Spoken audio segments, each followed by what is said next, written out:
and he didn't want to take on a bunch of debt on that new property. Who wants to be in $5 or $6 million of debt on that equal or greater value and buy another property? No one does right now.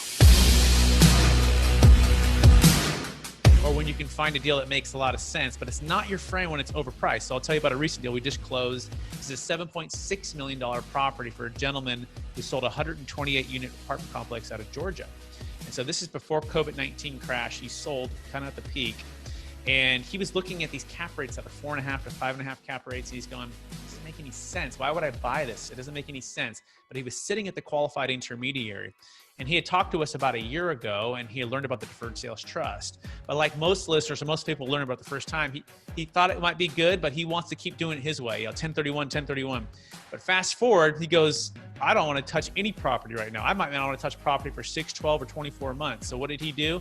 Well, for the first time in his adult life, he used the Deferred Sales Trust to save his failed 1031.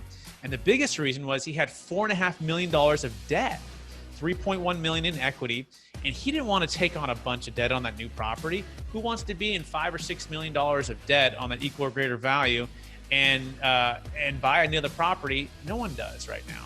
And so he got on the sidelines. He's liquid, he's diversified, and he's in the trust, all tax deferred, and basically his powder is dry.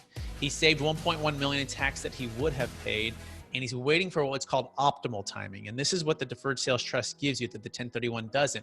You can truly sell high, sit on the sidelines for 180 days, 360 days, however long you want, and then buy low when the market shifts, all tax deferred. So I'm going to pause there and make sure you caught that first secret.